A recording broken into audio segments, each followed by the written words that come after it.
Selamat pagi Ibu dosen, selamat pagi teman-teman. Pada kesempatan kali ini kami dari kelompok 4 akan mempresentasikan materi kami mengenai pengamatan. Psikologi klinis sebagai cabang dari ilmu psikologi. Sebagai sebuah ilmu tentunya memerlukan penelitian empiris. Penelitian empiris dimulai dari pengamatan dan dikaji lagi melalui pengamatan. Pengamatan sendiri dapat dilakukan melalui panca indera, namun saat ini telah ditemukan teknologi yaitu fMRI. Teknologi ini dapat merekam aktivitas otak ketika diberikan tugas tertentu. Nah, hasil dari pengamatan melalui fMRI kemudian akan diamati lagi melalui panca indera. Penjelasan lebih lanjut mengenai pengamatan akan dijelaskan oleh rekan saya. Materi yang berikut ialah bentuk-bentuk pengamatan. Itu dibagi menjadi dua, yaitu berdasarkan pengamat dan berdasarkan kanca.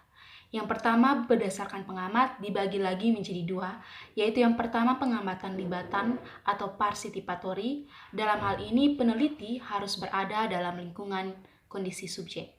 Yang kedua, nirlibatan atau non-participatory. Ini kebalikan dari yang pertama, di mana peneliti tidak harus terlibat dalam lingkungan atau kondisi subjek. Yang kedua, berdasarkan kanca dibagi juga menjadi dua. Yang pertama, pengamatan dilakukan di dalam kehidupan sehari-hari menggunakan pengamatan retrospektif, dan pengamatan ini dilakukan untuk mengumpulkan data sebelum dan sesudah tindakan. Pengamatan dengan mengumpulkan data dari subjek dan orang terdekat subjek. Yang kedua, pengamatan terkendali dalam kehidupan sehari-hari dan terkendali dalam laboratorium menggunakan pengamatan retrospektif, di mana peneliti kemudian membandingkan perilaku teramati pada kelompok eksperimen dan kelompok kontrol. Baik, yang berikut ada tujuan pengamatan. Tujuan pengamatan ini ada dua, yaitu yang pertama untuk mengumpulkan informasi yang tidak diperoleh oleh metode lain. Yang kedua, untuk melengkapi data lain sebagai bagian pendekatan pengiraan atau asesmen ganda. Baik, selanjutnya di sini saya akan membawa materi mengenai peran pengamatan dalam pengiraan mikro. Peran pengamatan dalam pengiraan mikro yaitu untuk mendapatkan data dari hasil pengamatan yang tidak diperoleh dari tes psikologi dan wawancara. Pengamatan psikologi ini sangat diperlukan untuk mendapatkan lebih banyak data. Artinya saat tes psikologi dan wawancara ini kita mendapatkan data dari apa yang tercantum dalam berkas tes dan dapat didengar dari apa yang dikatakan. Namun dalam pengiraan mikro kita memperoleh data dari gerakan tubuh atau bahasa tubuh yang ditampilkan, atau memperoleh data secara visual dan celetupan-celetupan yang dikeluarkan yang tidak kita dapatkan dalam berkas tes psikologi dan wawancara. Pengiraan mikro juga sebagai tolak ukur dalam memberi tanggapan terhadap hasil tes psikologi dan wawancara. Sekian. Nah, teman-teman, selanjutnya saya akan menjelaskan tentang pengamatan klinis. Nah, pengamatan klinis ini bisa juga digunakan dalam suatu penelitian. Nah, dalam pengamatan klinis, biasanya pengamat akan memilih individu, sekelompok perilaku, dan juga peristiwa atau suatu periode waktu yang akan menjadi fokus dari pengamatan tersebut. Nah, dalam pengamatan klinis ada hal-hal yang digunakan untuk mencatat suatu pengamatan. Nah, bisa juga melalui ingatan dari si pengamat, kemudian bisa juga melalui pencatatan video ataupun audio, sistem pengamatan fisiologis, pencatatan waktu, dan juga alat-alat lain yang dapat digunakan untuk mencatat hasil dari suatu pengamatan. Nah, dalam pengamatan klinis ini yang diamati adalah perilaku dari orang yang kita amati tersebut, seperti yang saya jelaskan tadi, yang menjadi fokus dari pengamatan klinis ini. Baik, materi berikutnya yaitu materi tentang pengamatan naturalistik. Nah, pengamatan naturalistik adalah cara untuk mengamati dan merekam perilaku alami yang terjadi dalam situasi tanpa berusaha untuk memanipulasi dan mengendalikan situasi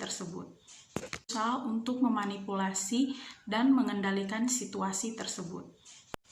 Nah, target pengamatan naturalistik dalam psikologi adalah perilaku yang digunakan untuk menyimpulkan karakteristik kepribadian ataupun kecerdasan. Contoh dari pengamatan naturalistik ini adalah penelitian antropologi lapangan di mana seorang ilmuwan bergabung dengan suku, subkultural, atau unit sosial untuk mengamati karakteristiknya dan perilaku individu di dalamnya.